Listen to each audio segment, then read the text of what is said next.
The palace was silent, but the tension was deafening. Imagine the moment King Charles, the man who has spent a lifetime navigating the delicate web of royal protocol, is confronted with a revelation so explosive that it stops him mid-thought. Can you picture it? The king speechless, a rare occurrence, the weight of centuries pressing down on him. Because what Princess Beatrice was about to expose wasn't just a minor scandal. It was a secret deal buried in emails, a deal involving Meghan Markle, Prince Andrew, and the shadow of Jeffrey Epstein. And at its heart was a bargain that no one outside the palace walls could have imagined: royal security privileges in exchange for silence. Before we continue, please hit the like button, subscribe to the channel, and turn on the notification bell for updates. It sounds almost cinematic, doesn't it? Yet this was real. The very walls of Buckingham Palace, which have witnessed decades of history, were about to become the stage for a drama that could shake the monarchy to its foundations. But why now? Why is Princess Beatrice bringing this forward at this moment? And what does it reveal about the true stakes behind the gilded gates of royalty? If you think the royal family is all pomp, pageantry, and ceremonial perfection, think again. Beneath the surface lies a world of strategic negotiations, hidden alliances, and secrets that could ruin lives if exposed. And what Beatrice uncovered goes straight to the heart of that hidden world. Before we dive into the emails themselves, it's important to understand the players and the stakes. Princess Beatrice, often seen as the quiet, composed royal, is not someone who stirs controversy for the sake of headlines. But when she uncovered the correspondence between her cousin Meghan and her father, Prince Andrew, she faced a decision that would test loyalty, morality, and courage. Meghan Markle, the Duchess of Sussex, is no stranger to controversy, but few could have predicted that her name would be tied to one of the most infamous scandals in modern history, in a manner that involves leveraging family connections for personal security. And then there's Prince Andrew, once a prince celebrated for his service, now forever linked to Epstein, yet holding the key to Meghan's bargaining power. Let's pause for a moment and ask the question: what would you do if you discovered that a family member was negotiating in secret, not for wealth or fame, but for protection in exchange for silence about something deeply damaging? How do you navigate that delicate balance between protecting the family's reputation and exposing the truth? Beatrice was thrust into that very moral dilemma. Her emails tell a story of negotiation, subtle threats, and a calculated strategy that most people only see in political thrillers, not the halls of the British monarchy. But this was reality, and it was unfolding behind closed doors. Now, let's tease the explosive revelation without giving it all away just yet. These emails suggest that Meghan Markle approached Prince Andrew with a very specific request: to secure royal security privileges for herself and her family. But there was a catch. In exchange, she would agree not to disclose anything she knew, or perhaps even suspected, about Andrew's ties to Jeffrey Epstein. Security for silence. That was the real deal. The implications are staggering. A young princess, a duchess, a former prince, all caught in a high-stakes negotiation with consequences that could ripple across the monarchy, the media, and the public consciousness. And the kicker? This deal wasn't just theoretical. It was documented in emails that Princess Beatrice has now exposed. It's essential here to grasp the human element. King Charles, known for his calm and measured demeanor, reportedly struggled to comprehend the scope of this revelation. Imagine sitting in your private chambers, reading words that suggest one of your family members brokered a deal that directly impacts the security of another, all under the shadow of scandal and public scrutiny. What would that feel like? Shock, anger, perhaps a sense of betrayal. But most importantly, the realization that the monarchy isn't just about crowns and ceremonies. It's about navigating a labyrinth of secrets, power, and leverage. This is not a story of mere gossip. It's a story of survival, strategy, and moral complexity. To truly appreciate the stakes, we need to understand royal security itself. It's not just bodyguards and cameras. It's access to networks, protocols, and protections that most people could never dream of. In the world of royalty, security equals influence. And in this case, Meghan was leveraging that influence to protect herself, while simultaneously ensuring silence on matters that could shatter reputations. This wasn't just clever, it was audacious. And the fact that Princess Beatrice had access to these emails meant that the truth, once hidden, was now in capable hands, ready to be revealed. But let's not underestimate the drama here. Andrew, long associated with Epstein and publicly criticized for his past decisions, suddenly found himself in a new kind of spotlight. Not only was his past being questioned again, but now he was implicated in a negotiation that involved withholding information, granting privileges, and navigating family politics with Meghan Markle. Can you imagine the pressure, the internal conflict, and the careful calculations required? Every word, every email, every implied agreement mattered. And all of it was being scrutinized by a family with centuries of tradition and by a public that is notoriously unforgiving. We also have to consider Meghan's strategy. She is widely known for her calculated approach to public relations and personal security. But few would have predicted that her tactics would extend to negotiating royal privileges through an agreement with Prince Andrew, particularly in a context that touches upon one of the most notorious figures in modern scandal history. Her emails reveal a mind thinking several steps ahead, anticipating every move, and using what leverage she had to secure her and her family's position. And while the public has often judged her on appearances, these emails show a different, more strategic dimension to her actions, one that is both clever and controversial. Now, here's a question for you. How much would you risk to secure your safety and reputation? Would you make a deal with someone whose secrets could ruin you if exposed? Princess Beatrice faced this question every day as she sifted through the emails, trying to determine what to reveal, when to reveal it, and how it would impact her family. And King Charles? He had to process that someone close to him orchestrated a deal that touched on both loyalty and scandal. The tension, the stakes, the moral ambiguity. This is what makes this story not just compelling, but almost impossible to put down. And yet, as shocking as all of this is, we are only at the beginning. The emails, the exchanges, the implications, they are far more intricate and revealing than any headline could capture. What Princess Beatrice exposed is a web of negotiation, strategy, and careful maneuvering, all designed to balance protection, silence, and power. And the more you dig into it, the more you realize that nothing in the royal family is ever simple. Loyalty, secrecy, and influence intertwine in ways that can surprise even the most seasoned observers. Before we move to the next chapter, consider this. The king was speechless, but the world is about to hear what was hidden for so long. The agreements, the emails, the calculations, they are about to come to light. And what seems like a simple story of protection and silence is actually a tale of strategy, risk, and family politics. The implications are enormous, and as we continue, you will see how every action, every word, and every decision in these emails has the potential to rewrite the narrative of the monarchy itself. But what came next would change everything, and no one saw it coming.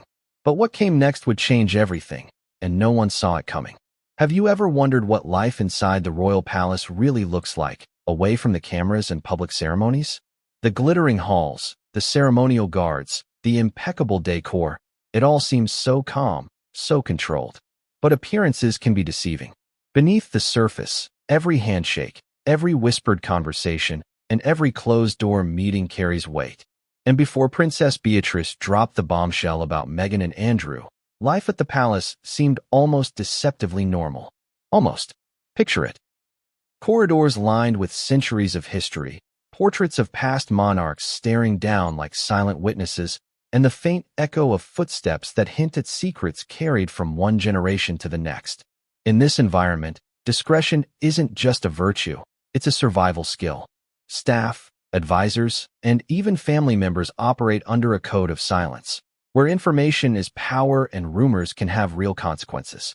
But even in a place trained for restraint, tension can ripple quietly, invisible to the outside world. Before the emails surfaced, there was an undercurrent of unease surrounding Prince Andrew. For years, his name had been associated with controversy, whispers of inappropriate associations, and a shadow that refused to fade. The palace had learned to navigate these tensions carefully, presenting a composed public face while managing internal discord behind closed doors. And then there was Meghan Markle, stepping into the royal fold with a presence that commanded attention, bringing with her not only the scrutiny of the public, but also a reputation for strategic thinking and assertiveness. Now, imagine the collision of these worlds. On one hand, Andrew, familiar with the weight of scandal, trying to maintain a semblance of dignity in the face of past mistakes. On the other, Meghan, navigating the pressures of public expectation, family dynamics, and personal security. And in the middle, Princess Beatrice, observing, processing, and realizing that the seemingly calm environment of the palace was more fragile than anyone could have imagined. But let's rewind a little. Before any emails were exposed, before any secrets were laid bare, the palace operated like a well-oiled machine. Staff followed protocols to the letter, engagements were meticulously planned, and public appearances maintained the image of stability. Yet stability is often a veneer. The reality is that influence and negotiation quietly shape every decision. A passing comment in a corridor, a brief meeting in a private study, even a note slipped between family members. These are the tools of power, subtle but effective. And unbeknownst to most, Meghan was already understanding how to navigate these currents, even before any formal discussions with Andrew took place. It's fascinating to consider how individuals operate under pressure in such an environment. The stakes are unlike any ordinary workplace or family gathering. Here, a single misstep can have consequences that echo across nations, tabloids, and history books. So when Beatrice stumbled upon the emails, it wasn't just the content that shocked her. It was realizing how carefully every move had been calculated. Every word typed, every nuance considered, and every potential reaction anticipated. These were not reckless messages. They were strategic, deliberate, and loaded with implications. You might be asking yourself, how could such negotiations even take place in a family known for discretion? The truth is, royal negotiations are rarely public. They happen in subtle ways, through trusted intermediaries, coded language, or private conversations shielded from the prying eyes of the world. Meghan's correspondence with Andrew fit perfectly into this mold. It was private, meticulously phrased, and carried weight precisely because of the people involved. And yet, the fact that Beatrice had access to these messages meant that the illusion of control within the palace was about to unravel. Before the revelation, the daily rhythm of the palace created a sense of calm, almost like a tide rolling in predictably. But underneath, currents were shifting. Andrew's past actions cast long shadows. Meghan's rise to prominence within the family added tension, creating an unspoken dynamic of leverage and strategy. And then there was Beatrice, quietly observing, understanding, and preparing for the moment when discretion could no longer be maintained. She realized that the calm everyone believed in was merely the surface, and the storm was already brewing beneath it. Let's not forget the human element. Royals are often portrayed as figures apart from ordinary struggles, yet they grapple with the same fears, ambitions, and pressures as anyone else, magnified by circumstance and public scrutiny. For Andrew, the specter of past mistakes lingered, making him cautious, defensive, and perhaps even desperate to protect his position.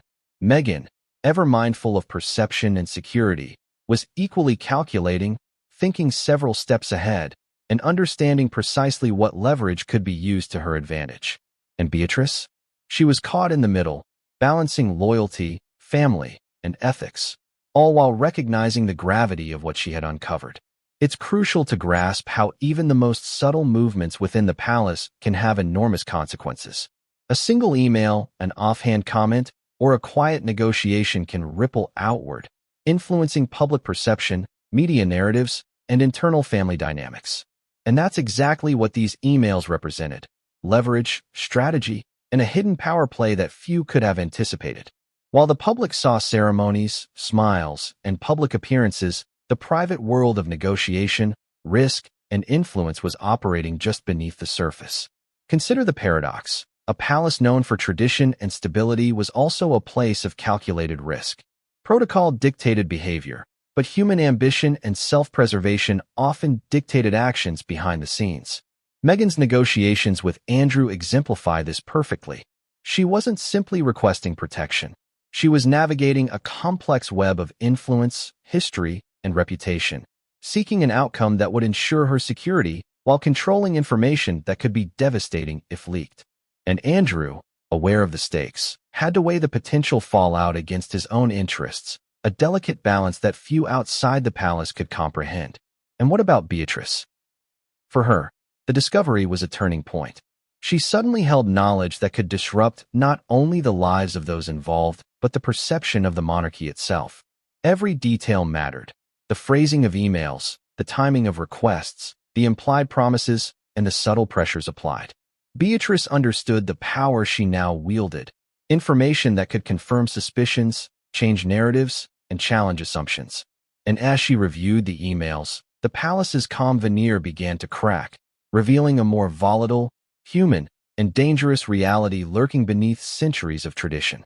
As you reflect on this, ask yourself, how would you respond if you found yourself in Beatrice's position? Would you remain silent, protecting family loyalty? Or would you reveal the truth, knowing the consequences could be profound?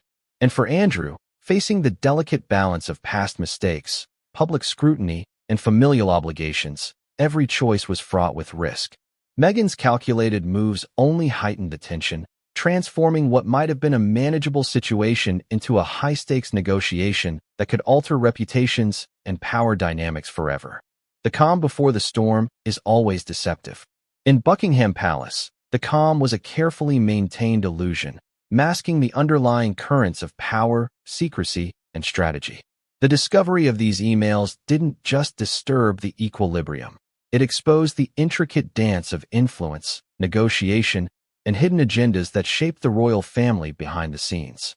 And as we move forward, you will see how this delicate balance begins to unravel, leading to revelations that shock even the most seasoned observers. The question now becomes, when a secret deal is finally revealed, who will emerge unscathed? Can loyalty, strategy, and personal safety coexist within the same framework? Or is the storm about to engulf everyone, leaving a trail of disrupted relationships and reputations in its wake? As we prepare to explore Princess Beatrice's bombshell discovery, remember this: the palace's calm was only the beginning, and the storm she uncovered was about to redefine everything. But just as Beatrice began to grasp the magnitude of what she had uncovered, another realization hit.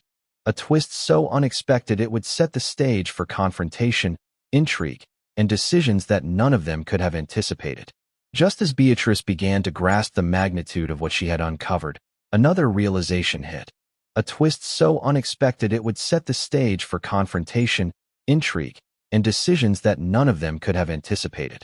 Have you ever stumbled upon something so shocking that it immediately made you question everything you thought you knew about the people around you? For Princess Beatrice, that moment came when she first opened the emails between her cousin Meghan and her father, Prince Andrew. At first glance, they seemed innocuous, polite even. Carefully worded sentences that would seem typical of formal correspondence. But as she read deeper, the subtext became clear. These were not just ordinary messages. They were a carefully orchestrated negotiation, a strategic exchange that balanced privilege, protection, and silence. The bombshell wasn't merely the existence of the emails. It was what they revealed about intentions and leverage. Meghan was negotiating not just for herself, but for her immediate security, the kind of protection that extended to family and staff, a level of precaution few outside the palace could even imagine. She had, in essence, approached Andrew with a proposition: use your connections, your influence, and your position to ensure these privileges, and in return, I will maintain discretion about matters that could tarnish reputations, including ties to Jeffrey Epstein. Beatrice's first reaction was disbelief. Could it really be true? Could her cousin really be engaging in this level of strategic negotiation with her own father? And yet, the emails left little room for doubt. Each line was deliberate, each request precise, and the subtle pressure applied throughout the correspondence revealed a level of foresight and calculation that was both impressive and troubling. It was as if Meghan had anticipated every possible outcome and crafted a path that would maximize her safety while controlling sensitive information. What made this even more shocking was the ethical complexity. For Beatrice, the decision was not simply about reporting wrongdoing. It was about loyalty, family, and navigating the moral landscape of a secret that, if revealed, could upend reputations and shift the balance of power within the monarchy. She knew that disclosing the emails could cause irreparable damage, not only to Andrew's public image, but also to Meghan's carefully curated persona and to the family's collective sense of decorum. And yet, remaining silent felt equally perilous. How do you reconcile loyalty to family with the imperative to uphold truth and integrity? As she delved further, Beatrice noticed patterns that were impossible to ignore. Meghan was methodical. Her requests weren't merely about privileges. They were about creating leverage, securing an advantage that could be used if her position within the royal family became precarious. She referenced specific protocols, security measures, and contingencies, indicating a deep understanding of how the palace operates and where vulnerabilities might lie. Andrew's responses were cautious, occasionally hesitant, revealing that even someone as familiar with royal negotiations as he was could feel the pressure of these exchanges. You might be wondering, why would Meghan approach Andrew in this way? The answer lies in understanding power dynamics. Andrew's past associations, particularly the public scrutiny surrounding Epstein, gave him a position of leverage. Meghan recognized this and used it strategically, framing her requests as reasonable while simultaneously ensuring that sensitive information remained protected. It was a negotiation in its purest form, every word measured, every implication intentional. And the fact that Beatrice was reading it all meant that the palace's carefully maintained equilibrium was about to be disrupted. What's fascinating here is the human element intertwined with strategy. Andrew, despite his status and experience, was caught in a dilemma. Respond too aggressively, and you risk public exposure and further scrutiny. Respond too passively, and you concede power and control. Meghan's emails placed him squarely in a position where any move could have serious consequences. And Beatrice, silently observing, began to comprehend the full extent of the stakes. She wasn't just reading correspondence. She was witnessing a high-stakes negotiation unfold in real time, a negotiation that balanced security, secrecy, and reputation with a precision few could match. The emotional weight of the discovery hit her next. There was the betrayal of trust, subtle but undeniable. Here were family members negotiating terms that directly affected the lives of those closest to them. The idea of security for silence wasn't theoretical. It was a real transaction, documented in emails, and its implications extended beyond the private sphere. If these emails were exposed, the fallout would be immense. Not just headlines or tabloid speculation, but real-world consequences. Scrutiny from the public, pressure from advisors, and a potential crisis of confidence within the monarchy itself. And yet, the emails revealed more than just negotiation. They revealed intent. Meghan wasn't simply securing protection. She was shaping the narrative, anticipating risks, and ensuring that she retained agency over information that could be weaponized against her or against Andrew. The sophistication of this approach was striking. Beatrice realized that what she was holding in her hands was more than correspondence. It was a blueprint for influence, carefully constructed and subtly enforced through strategic leverage. Consider the ethical contradictions. Meghan, often criticized for ambition or perceived manipulation, was here acting in a manner that blended self-preservation with tactical negotiation. Andrew, meanwhile, was navigating the tension between public expectation, familial duty, and his own vulnerabilities. And Beatrice, caught between observation and action, had to confront the uncomfortable reality that these emails could change everything she thought she knew about family loyalty, morality, and power dynamics. At this point, the palace's calm facade began to crumble in her mind. Every detail mattered: the timing of each email, the phrasing of requests, the implied obligations. These weren't casual exchanges. They were deliberate, calculated, and fraught with consequence. Beatrice understood that once revealed, the information could catalyze a chain reaction: public scrutiny, media frenzy, political implications, and shifts within the royal family itself. The weight of responsibility settled on her shoulders in a way she had never anticipated. And here's a question for you. If you found yourself in Beatrice's position, would you reveal the truth, knowing the chaos it could unleash? Or would you protect family loyalty at the expense of transparency and accountability? The answer isn't simple. Royals are not just family. They are symbols, institutions, and vessels for public trust. Balancing personal ethics against institutional responsibility is a delicate dance, and Beatrice was suddenly thrust into the center of it. The discovery also prompted her to consider the bigger picture. What did this mean for King Charles? For William? For the monarchy itself? A single strategic negotiation had the power to ripple outward, affecting not just individual reputations, but the perception of the entire institution. And yet, the emails also revealed subtle human moments: hesitation, careful wording, moments of vulnerability, even hints of concern. This wasn't just a story of power. It was a story of people navigating extraordinary circumstances, each making choices under pressure, each aware of the potential consequences. Beatrice realized that timing was critical. The emails had existed quietly, unnoticed, for a period of time. But now, with awareness, the decision to disclose or withhold them carried immense weight. Every consideration, from public reaction to media interpretation to family dynamics, had to be weighed carefully. And as she contemplated her next steps, one thought became unavoidable. The palace would never be the same once these revelations were acknowledged. And then, as she reread the emails, the most astonishing detail emerged. There, in black and white, was a clear articulation of terms: royal security privileges in exchange for silence regarding Epstein connections. It was explicit, unambiguous, and shocking in its implications. Beatrice now had in her possession the key to a story that could redefine narratives, challenge assumptions, and expose truths that had remained hidden for years. The question that now loomed was inescapable. How far would she go to ensure the truth was told? And how would the palace respond once this bombshell became public? The delicate equilibrium of loyalty, secrecy, and morality hung in the balance, and every decision from this point forward had the potential to reshape the monarchy itself. But just as she began to process the weight of the revelation, another detail in the emails emerged, a subtle hint, almost hidden, suggesting that the negotiation was not as straightforward as it seemed. And this detail would turn everything on its head, setting the stage for confrontations, decisions, and revelations that none of them were prepared for. And this detail, subtle yet explosive, suggested that the negotiation between Meghan and Andrew was far more intricate than anyone could have imagined. It wasn't just a simple agreement, it was an alliance.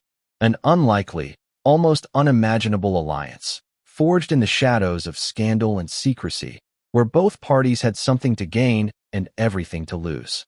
Have you ever considered how alliances are formed under pressure? Not the kind of alliances you see in movies or corporate boardrooms, but alliances born out of necessity, fear, and opportunity. In the royal context, alliances are rare and fragile. Family loyalty often collides with self-interest, and public perception can turn even the closest bonds into liabilities. Yet, here was Meghan Markle, strategically positioning herself with Andrew, whose past was tangled with one of the most notorious figures in modern history, Jeffrey Epstein.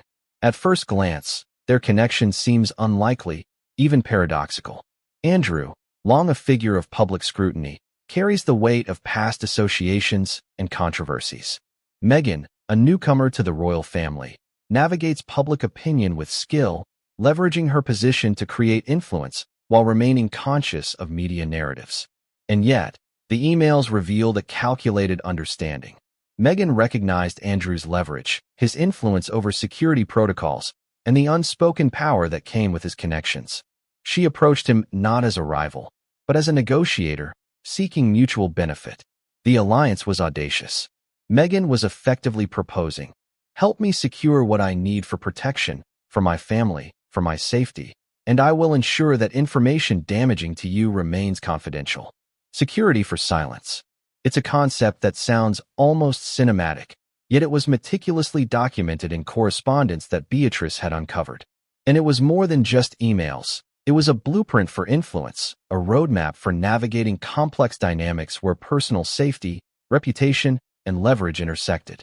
Andrew's reaction is just as fascinating. Here was a man with experience in negotiation, accustomed to navigating delicate situations, now confronted with a proposition that was both risky and advantageous. Responding could mean exposing himself to further scrutiny or taking a moral risk. Declining could mean losing control over information that could devastate his public image. The alliance wasn't just about cooperation. It was about calculated mutual dependence. Each party understood the stakes, and each weighed the risks meticulously. This raises a question for you. Have you ever encountered a situation where collaboration with someone you might distrust becomes the only path to protection or success? That's the paradox Meghan and Andrew faced. In the cold light of strategy, alliances aren't about friendship, they're about necessity. And in this case, necessity was driven by secrets, influence, and a careful understanding of leverage. The emails reveal the depth of Meghan's foresight.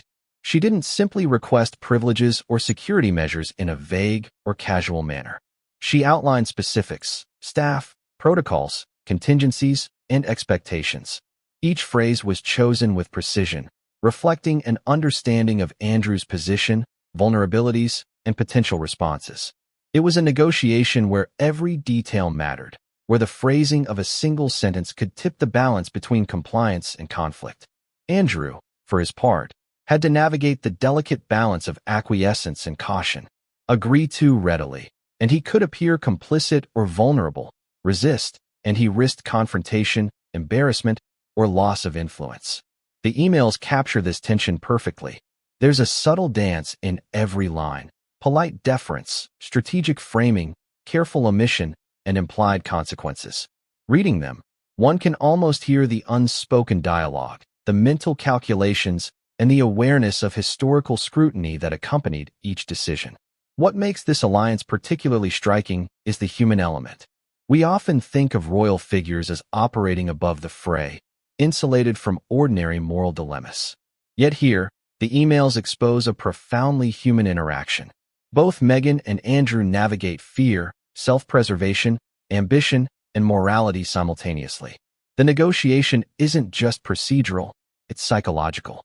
And Beatrice, as the observer, understood the weight of each decision, the potential fallout, and the delicate equilibrium that could be destroyed in an instant. The stakes are enormous. For Meghan, the alliance ensures personal security, control over sensitive information, and a strategic foothold within the palace. For Andrew, it provides a measure of protection against exposure and leverage in a situation that could otherwise spiral out of control. And for Beatrice, it represents a moral crucible, knowledge of a private agreement that, if disclosed, could reshape perceptions, challenge assumptions, and ignite public scrutiny. Let's pause and reflect on the emotional undertone. Imagine negotiating safety and silence with a family member whose past actions have already drawn widespread attention. The tension is palpable. The psychological stakes are high. Every phrase, every implied promise carries emotional weight. Fear, pride, ambition, and self-interest collide in a way that magnifies the impact of every decision. And in reading these emails, Beatrice becomes a witness to a convergence of strategy and vulnerability that few outsiders could ever comprehend. Interestingly, the alliance also reveals contradictions. Meghan, often portrayed in media narratives as a disruptor, demonstrates careful planning and foresight. Andrew, criticized for past missteps, exhibits cautious deliberation and tactical consideration.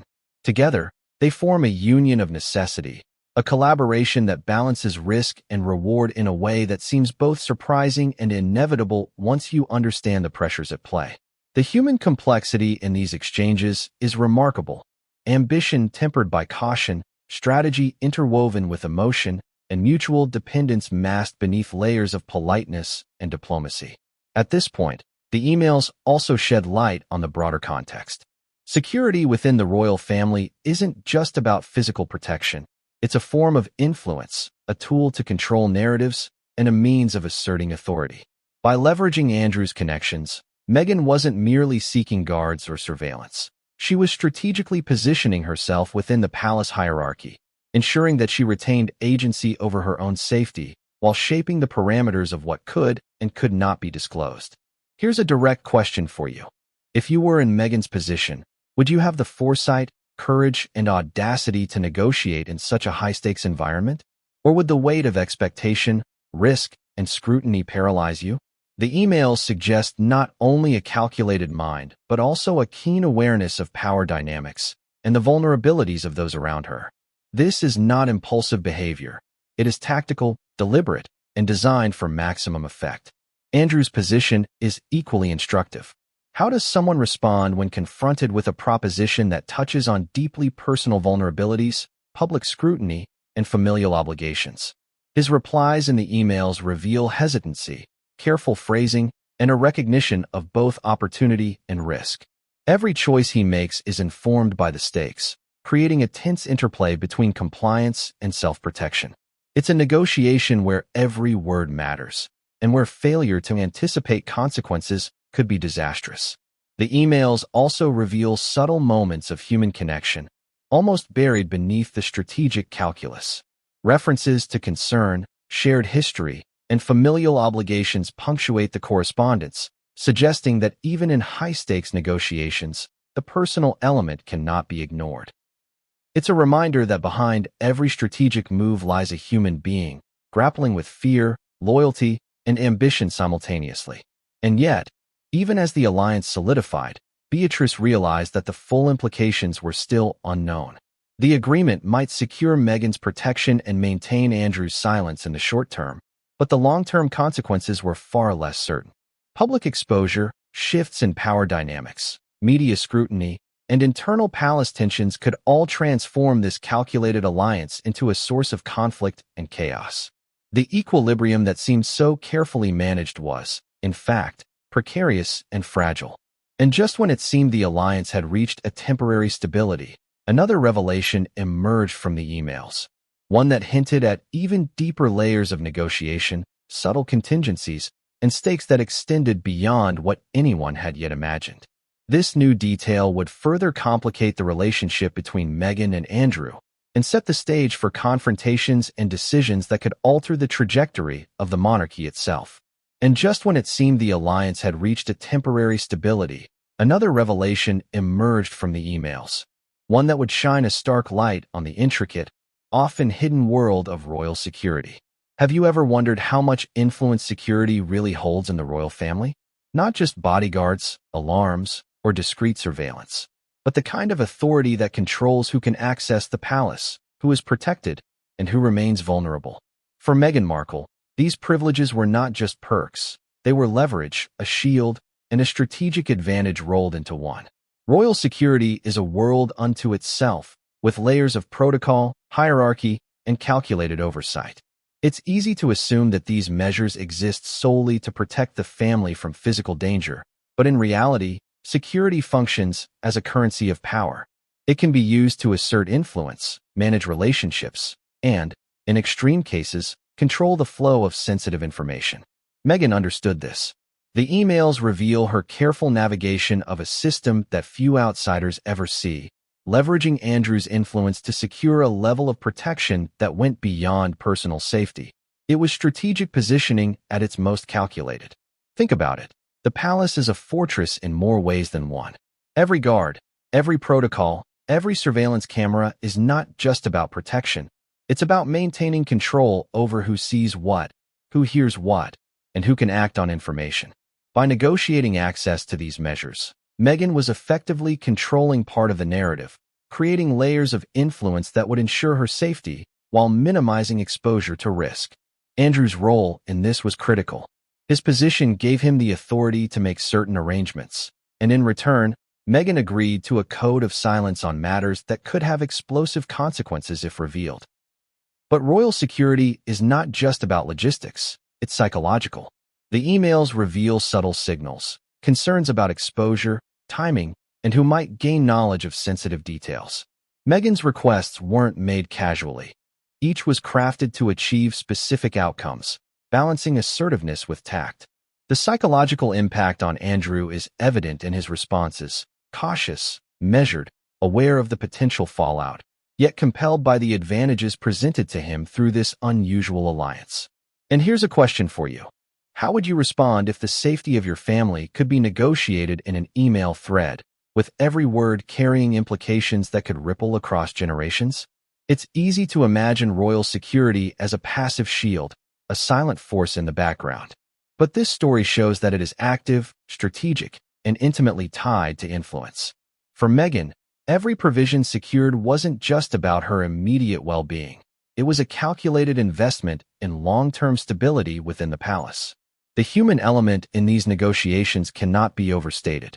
Andrew, a man weighed down by past controversies and ongoing scrutiny, suddenly finds himself central to a strategic maneuver with real stakes. Every decision he makes, every concession he allows, carries consequences that extend far beyond the private sphere. The emails capture the tension perfectly, polite phrasing masking internal calculations, subtle acknowledgments of risk, and an awareness that the wrong move could have far-reaching consequences. It's also striking how the emails illustrate the dual nature of security, both protective and controlling. Meghan's requests are simultaneously about safety and about shaping the environment around her. Royal security, in this context, becomes a tool of leverage, a mechanism by which she could safeguard her position while subtly asserting influence over a situation fraught with risk. Andrew's participation ensures compliance and legitimizes the arrangements, but it also ties him to the consequences of the agreement. Consider the paradox. Protection comes at a cost. Security measures, while ostensibly designed to shield, can also create obligations, dependencies, and vulnerabilities. By negotiating these privileges, Meghan effectively bound Andrew into a system where his discretion was required to maintain the agreement. Silence becomes currency, and trust becomes conditional. The emails highlight the delicate balance between power, responsibility, and risk, revealing a complex interplay that few outside the palace could truly grasp. And yet, there are emotional undertones throughout the correspondence. You can sense hesitation, caution, and concern threaded between the lines. These aren't cold, transactional exchanges. They're fraught with human emotion, shaped by fear, loyalty, and ambition. The psychological pressure is palpable. Each participant is acutely aware of the stakes, the scrutiny, and the potential consequences. For Beatrice, reading these exchanges is both enlightening and unsettling. She realizes that what seems like a simple request for protection is actually a carefully constructed negotiation with profound implications. The emails also reveal Meghan's strategic timing. She doesn't make demands impulsively. Instead, each request is placed within a calculated framework designed to maximize compliance and minimize resistance. Andrew's responses reflect this dynamic. Hesitant, thoughtful, yet ultimately guided by the mutual recognition that this alliance serves both their interests. The negotiation is ongoing, dynamic, and intensely strategic, with each participant aware that missteps could be costly. Now consider the broader context. These are not ordinary negotiations. The stakes involve not just personal security, but the preservation of reputation, the management of sensitive information, and the navigation of family politics. Every guard assigned, every protocol adjusted, and every layer of protection deployed carries both practical and symbolic significance. The emails illustrate how Meghan leveraged these mechanisms to achieve multiple objectives simultaneously, ensuring that her position within the palace was not only secure, but strategically advantageous. Direct question to the audience. How much influence do you think security can wield when combined with strategy and leverage? Meghan's approach suggests that it's more powerful than most realize. The negotiations weren't about fear alone. They were about shaping an environment, controlling risk, and asserting authority in subtle, sophisticated ways. Andrew's role, in turn, demonstrates the delicate negotiation of responsibility and power, where compliance is carefully balanced against potential fallout. And then there's the irony. Royal security, typically seen as a stabilizing force, becomes a source of leverage and negotiation, a tool that both protects and constrains. The emails reveal this duality in exquisite detail. Meghan's requests are precise, deliberate, and strategically framed, while Andrew's responses reflect an acute awareness of the stakes. It's a high-wire act, performed behind closed doors, with consequences that could ripple across the monarchy, the media, and public perception. But perhaps the most surprising element is the subtle interplay of trust and obligation. Meghan's leverage relies on Andrew's discretion. His willingness to participate carries implicit risk. The agreement creates a fragile ecosystem where security, silence, and compliance are intertwined. One misstep, one disclosure, and the carefully balanced system could collapse, exposing vulnerabilities and igniting controversy. Beatrice, reading these emails, understands the precariousness of it all. The calm facade of the palace is an illusion. Beneath it lies a landscape of strategic maneuvering, human emotion, and high-stakes negotiation. And just when the dynamics seemed clear, another revelation in the emails surfaced, a detail suggesting that the security arrangements were more than standard procedures. They included contingencies, specific protections, and protocols that extended beyond Meghan herself, encompassing staff, associates, and even peripheral figures. This level of detail indicated a long-term strategy, foresight, and meticulous planning, further emphasizing that Meghan's negotiation was not impulsive. It was calculated, deliberate, and designed for maximum effect. As we prepare to explore what comes next, remember this: royal security is more than guards and alarms. In this story, it is a weapon, a shield, and a lever of influence. The decisions made behind closed doors, in private correspondence, have consequences that extend far beyond the immediate actors. The calm before the storm is gone, replaced by strategy, tension, and a complex web of obligations and leverage that could change the course of the monarchy. And just as Meghan's influence over security seemed established, the emails hinted at an even deeper layer of negotiation, an implicit understanding, unspoken yet powerful, that tied privilege directly to secrecy, setting the stage for confrontations and revelations that no one in the palace was fully prepared to handle. And just as Meghan's influence over security seemed established, the emails hinted at an even deeper layer of negotiation, an unspoken, almost invisible understanding that privilege came with a price. Silence. Protection in exchange for discretion. It's a concept that sounds almost cinematic, yet it was very real, carefully documented, and laden with consequences. Have you ever considered what it would mean to agree to silence in exchange for safety? Not hypothetical silence, not casual discretion, but a binding, calculated restraint on revealing secrets that could shake an entire institution. Princess Beatrice immediately recognized the gravity of what she was reading. This was not merely about protecting oneself. It was about controlling knowledge, suppressing information that, if revealed, could devastate reputations, alter narratives, and ripple through public perception. Meghan's requests were precise: security, privilege, and a safeguard against exposure. Andrew's agreement, though subtle in phrasing, indicated his awareness of the stakes. Each party understood the unspoken rules.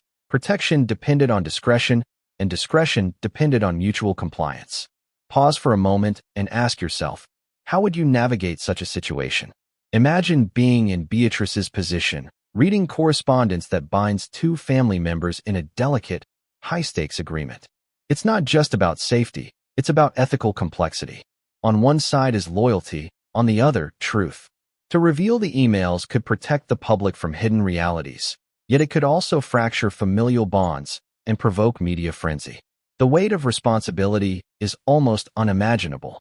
The emails themselves reveal a psychological game. Meghan is not aggressive. She is meticulous.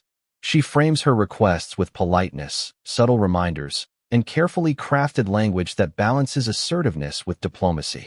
There's a rhythm to her approach, steps forward measured by anticipated reactions, each line a calculated probe, each phrase a test of Andrew's willingness to participate. Silence is the reward she seeks, and she navigates this with precision, knowing exactly how leverage works in a family entwined with power and public scrutiny. Andrew's responses reflect tension, caution, and awareness. He understands that any slip could amplify past controversies, damage his public image, and strain family relationships. Yet, the allure of maintaining influence, protecting reputation, and ensuring a controlled narrative drives his cooperation. The emails show a delicate dance, a negotiation where words are loaded, and inaction carries as much weight as agreement. Here's something striking. The notion of silence is not presented as coercion. It's presented as a mutual understanding, an unspoken contract. Meghan doesn't threaten, she calculates. Andrew doesn't resist, he evaluates. And the more Beatrice read, the more she realized the genius and audacity of the arrangement. This was a strategic alignment where both parties benefited, yet the price, discretion, was far heavier than either might have fully appreciated at the outset. The psychological implications are enormous. Maintaining silence requires constant vigilance, mental discipline, and awareness of unintended consequences. Every conversation, every public interaction, and every media appearance carries potential risk. The emails suggest that both Meghan and Andrew understood this implicitly, acknowledging that safety and privilege are inseparable from discretion in this high-stakes environment. Think about the human element for a moment. Silence isn't just a legalistic or procedural matter. It's an emotional burden. Holding knowledge that could expose wrongdoing, scandal, or historical missteps can create stress, guilt, and anxiety. Beatrice, observing this dynamic, sensed the weight each participant carried. Meghan's strategy was audacious yet fraught with risk. Andrew's compliance was pragmatic yet vulnerable. And Beatrice herself felt the moral and psychological pressure, knowing that she now held the key to exposing the arrangement, or letting it remain hidden. The emails also reveal subtle contradictions. Meghan, often portrayed in the media as impulsive or confrontational, demonstrates remarkable restraint, foresight, and tactical planning. Andrew, criticized for past misjudgments, shows a capacity for careful consideration, awareness of leverage, and risk management. The alliance is defined by complexity, strategy intertwined with morality, risk balanced against protection, loyalty weighed against exposure. The human contradictions make the story all the more compelling. And then there's the ripple effect. Silence, once agreed upon, influences more than just the participants. It affects staff, advisors, and the perception of the palace itself. Maintaining discretion requires everyone in the orbit to respect boundaries. Yet in an environment as public and scrutinized as the royal family, boundaries are constantly tested. The emails indicate that Meghan and Andrew were aware of these pressures, planning contingencies and safeguards to ensure that the agreement held even under unexpected scrutiny. Direct question to the audience. Have you ever faced a situation where keeping silent felt necessary for safety, yet morally complex? How do you decide what to reveal and what to protect? Beatrice faced that question repeatedly as she navigated the emails. The weight of ethical responsibility, combined with the potential consequences of exposure, created a psychological tension that made each word she read resonate far beyond the immediate negotiation. The strategic brilliance of Meghan's approach cannot be overstated. She anticipated risks, accounted for contingencies, and structured her requests to ensure maximum compliance. Security and discretion were inseparable. Andrew's cooperation ensured operationalization, while the implicit understanding maintained control. The result was a finely tuned system of influence, leverage, and protection, operating beneath the surface of palace protocol and public perception. But here's the twist that elevates the stakes. The emails hint at potential consequences if the agreement were breached. There are subtle references, phrases implying that deviations, disclosures, or failures to uphold discretion could trigger exposure or embarrassment. Silence is not just preferred. It is enforced by the delicate interdependence of reputation, leverage, and mutual benefit. The agreement, though unspoken in formal legal terms, carries profound power. Beatrice, fully absorbing the implications, realized that this was more than a private arrangement. It was a test of trust, strategy, and foresight. The emails demonstrate how privilege, protection, and discretion are intertwined, creating a system that operates effectively only if both parties maintain awareness, discipline, and commitment. A single misstep could unravel the entire structure, exposing vulnerabilities and igniting scandal. And yet, the most astonishing part is the audacity of the negotiation itself. Meghan, navigating a complex landscape of public scrutiny, familial dynamics, and historical controversy, had secured influence over her own safety, while simultaneously controlling information that could devastate reputations. Andrew, aware of both his vulnerabilities and the advantages presented, had consented to participate in this delicate, high-stakes exchange. Together, they formed a temporary equilibrium, an alliance defined by strategy, risk, and calculated mutual benefit. But just as the arrangement seemed stable, Beatrice noticed another nuance in the emails, a subtle implication that the agreement was not entirely binding, that contingencies, pressures, and shifting loyalties could destabilize even the most carefully constructed system. This nuance hinted at future conflict, uncertainty, and dramatic consequences that could affect not only Meghan and Andrew but the monarchy as a whole. And as she pondered this, a chilling thought took hold. The calm, the security, and the apparent control were illusions. Beneath them lay tension, leverage, and secrets waiting to ignite. Silence, after all, is fragile. And in the world of royalty, where power, reputation, and history intersect, even a momentary lapse can trigger a storm that no one is prepared to face. Silence, after all, is fragile. And in the world of royalty, where power, reputation, and history intersect, even a momentary lapse can trigger a storm that no one is prepared to face. Imagine King Charles, sitting quietly in his private chambers, expecting the usual reports from his aides, when the bombshell landed. Emails. Emails revealing that Meghan Markle, in careful negotiation with Prince Andrew, had secured royal security privileges in exchange for silence over the Epstein connection. It was not a rumor, not a whisper. This was documented evidence, precise and deliberate, and the implications were immediate. Charles's first reaction was disbelief. Could this be real? Could a family member orchestrate such a strategic, high-stakes arrangement right under the palace's own roof? The king, known for his composed and measured demeanor, suddenly found himself confronted with a reality that no preparation could have anticipated. The emails didn't just reveal an arrangement.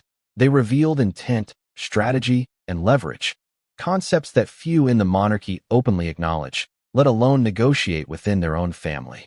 What makes this moment remarkable is the collision of personal and institutional stakes.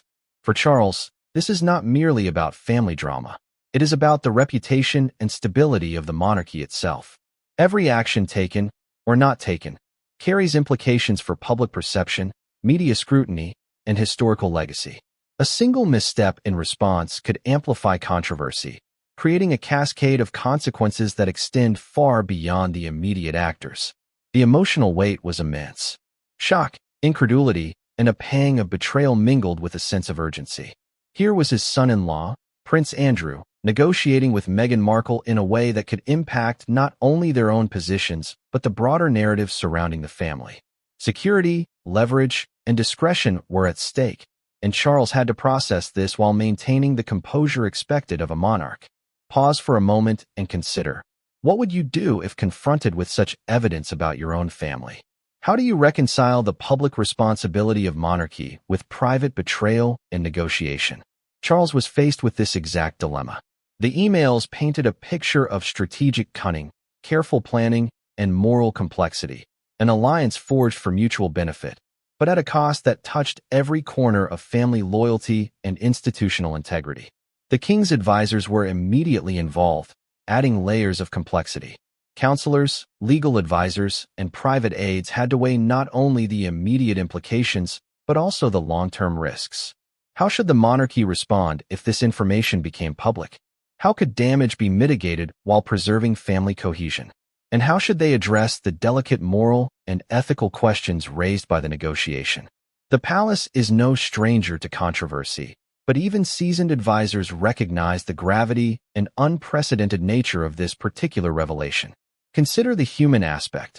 Charles's private frustration and internal deliberation were tempered by public expectation. As king, he is expected to act decisively yet judiciously, balancing tradition, protocol, and familial loyalty. But these emails challenge everything.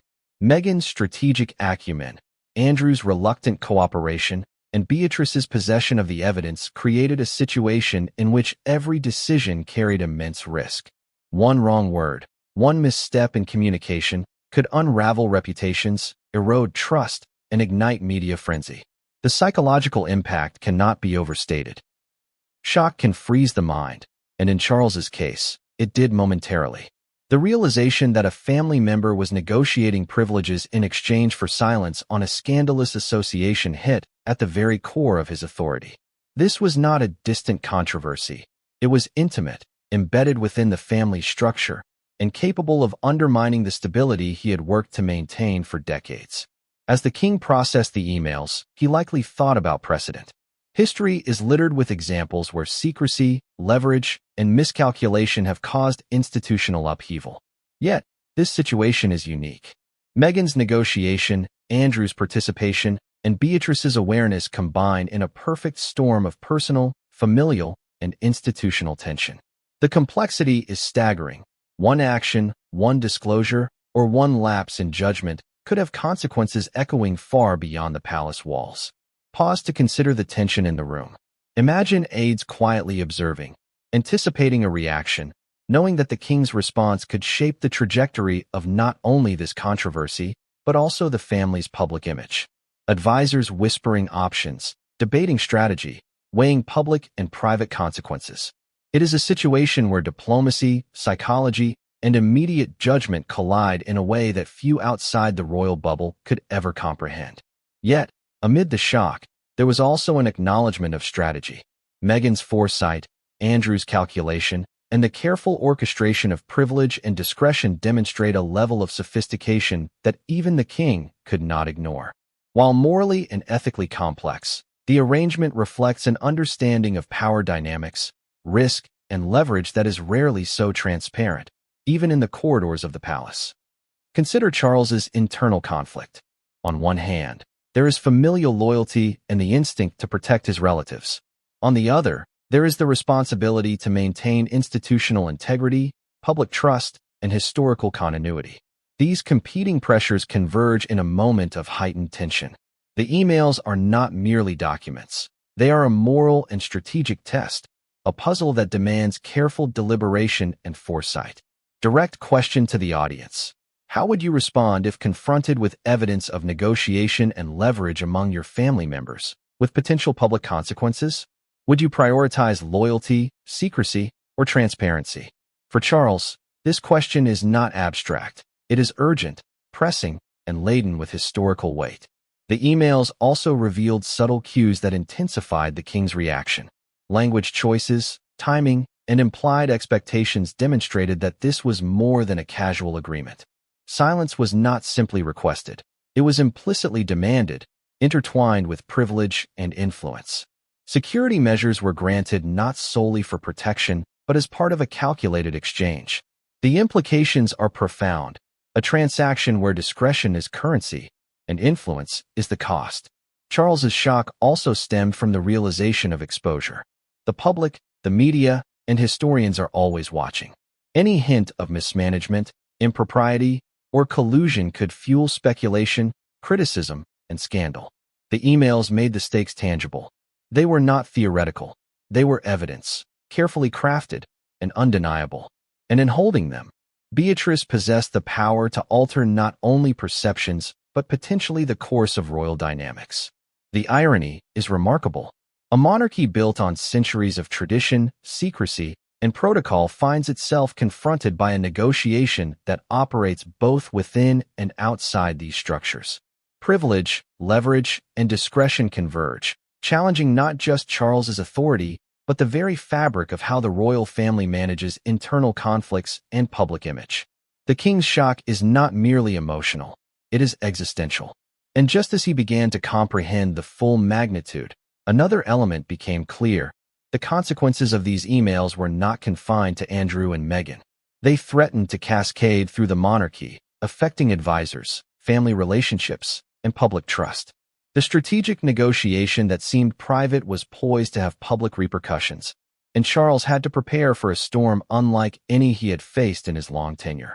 But before he could act, a subtle yet unmistakable message emerged from the correspondence, a hidden layer suggesting that the alliance between Meghan and Andrew was more robust than he realized. The implications were clear. His family's stability, reputation, and legacy were all on the line, and the storm he had glimpsed was only just beginning. But before he could act, a subtle yet unmistakable message emerged from the correspondence, a hidden layer suggesting that the alliance between Meghan and Andrew was more robust than he realized. The implications were clear. His family's stability, reputation, and legacy were all on the line, and the storm he had glimpsed was only just beginning. Now, consider the shadow that loomed over the entire situation: Jeffrey Epstein. Andrew's connection to Epstein had long been a source of public scrutiny, whispered accusations, and media speculation. Yet, in these emails, the shadow was not abstract. It was very real, tangible, and central to the negotiation between Meghan and Andrew. For anyone reading these messages, the Epstein connection served as both a threat and a lever, a piece of leverage that Meghan could subtly exploit while securing her own protection. Princess Beatrice, absorbing the full scope of the emails, could see the contours of the Epstein connection as it intersected with the royal family. Andrew's past interactions, his publicized controversies, and the lingering scrutiny all contributed to the tension underlying the emails. Meghan's negotiation wasn't reckless. It was calculated, precise, and informed by a deep understanding of Andrew's vulnerabilities. In exchange for silence on this sensitive topic, she secured privileges that gave her and her family significant protection within the palace. Imagine the psychological pressure on Andrew. Here he was, a man whose past associations had already attracted intense scrutiny, being asked to negotiate safety for another family member while managing the risk of his own secrets being exposed. Every word he typed, every implied promise he made, carried consequences that extended far beyond the immediate negotiation. And the emails make it clear. Andrew was aware of these risks, and he approached the correspondence with caution, weighing each response against potential fallout. Direct question to the audience. If you were in Andrew's position, would you agree to a negotiation where your silence is expected in exchange for another person's security? How would you balance loyalty, reputation, and self-preservation? The emails reveal that Andrew faced this dilemma continuously, navigating a delicate web of obligations and potential exposures. Each decision required strategic foresight, awareness of optics, and an understanding of the pressures that silence imposed. But Meghan's leverage was not simply about invoking fear or making threats. It was subtle, sophisticated, and psychologically complex. She framed her requests in a way that balanced assertiveness with tact, emphasizing mutual benefit while carefully avoiding confrontation. Security became a tool, yes, but more than that, it became a currency of influence. By securing privileges through Andrew's cooperation, Meghan positioned herself in a place of strategic advantage, all while ensuring that information that could harm reputations remained controlled. This negotiation highlights the intricate dynamics of power. Privilege, discretion, and leverage are intertwined, and the Epstein connection serves as both a backdrop and a catalyst. It's a reminder that scandals in public life often have private mechanisms that govern their handling, and that influence is exercised not only through formal authority, but through subtle negotiation and strategic foresight. Beatrice recognized another layer of complexity. The emails suggested a mutual understanding that went beyond words. Silence was not simply requested. It was implicitly expected, forming the foundation of the arrangement. Andrew's cooperation ensured Meghan's protection, while her discretion preserved his reputation. This delicate balance was maintained with precision, but as Beatrice read, she understood that such arrangements are inherently fragile. One breach, one misinterpretation, could unravel the entire system. The historical weight of Epstein's influence adds another dimension. His connections, notoriety, and the public fascination with his activities meant that any disclosure, even tangentially related, could ignite controversy. Meghan's strategic approach accounted for this. She wasn't simply protecting herself. She was managing risk, anticipating scrutiny, and positioning herself to navigate the fallout if secrets emerged. Andrew's role was equally consequential. His responses, careful and measured, reflected an awareness that missteps could trigger reputational and legal consequences. Consider the moral paradox. Meghan's negotiation ensures her security and influence, yet it relies on withholding information that could be significant to the public and the monarchy. Andrew's compliance maintains the agreement, yet places him in a position where silence is both protective and constraining. Beatrice, reading the correspondence, is acutely aware of the ethical tension. The emails depict a negotiation that is both strategically brilliant and morally complex. And yet, the drama doesn't end there. The emails hint at contingency plans, subtle pressures, and implied consequences. Silence, though mutually agreed upon, is reinforced by an understanding of what could happen if the terms were violated. The Epstein connection is not merely background. It is a fulcrum on which the negotiation pivots. Both Meghan and Andrew are acutely aware that any deviation could trigger exposure, media scrutiny, or internal conflict within the palace. It's fascinating to observe the human element within this high-stakes arrangement. Andrew, despite his public image and historical controversies, shows moments of caution, concern, and strategic thinking. Meghan exhibits foresight, calculation, and a nuanced understanding of the risks involved. And Beatrice, as the witness and potential arbiter of disclosure, experiences the tension of knowing that she holds information with profound consequences. Each character's psychology, motivations, and constraints are laid bare in the emails, revealing a web of strategy, vulnerability, and human calculation. Direct question to the audience. What would you do if you discovered that family negotiations involved one of the most infamous figures in modern history? How do you weigh personal loyalty against moral obligation and public accountability? Beatrice faced this question every time she reread the emails. The Epstein connection elevated the stakes exponentially, transforming what might have been a private arrangement into a matter of public and historical significance. The correspondence also underscores the subtle brilliance of Meghan's approach. By leveraging Andrew's past controversies, she secured protection without overt confrontation, crafting a negotiation that preserved her dignity while asserting influence. Security measures were carefully tailored, phrased in language that anticipated resistance, and framed as mutual benefit. Andrew, in turn, engaged in the negotiation with caution, ensuring that he retained some measure of control while acknowledging the strategic advantage being offered. And as Beatrice considered the full scope of the Epstein connection, a chilling realization took hold.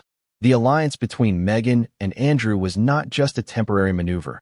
It had the potential to ripple across the monarchy, affecting public perception, family dynamics, and institutional integrity. Each decision, each response, each implied commitment carried consequences that extended far beyond the immediate actors. Then came the final twist within these emails, subtle, almost hidden, but unmistakable. There was an implicit acknowledgement that the negotiation itself could not remain entirely secure. Contingencies were anticipated. Pressures could shift. Loyalties could falter. The Epstein connection, while leveraged strategically, remained a volatile element capable of igniting scandal if mismanaged. The alliance, brilliant as it was also inherently fragile. Beatrice understood in that moment that the calm of the palace was deceptive. Beneath the surface, a delicate equilibrium had been established, a balance of privilege, leverage, and silence, but it was dependent on human behavior, discretion, and timing. One misstep, one unexpected revelation, and the entire arrangement could unravel, exposing secrets with consequences that were as unpredictable as they were profound. And as she closed the emails for a moment to collect her thoughts, Beatrice realized something even more unsettling. The Epstein connection was not just a backdrop. It was the fulcrum on which the entire negotiation rested. Without Andrew's cooperation and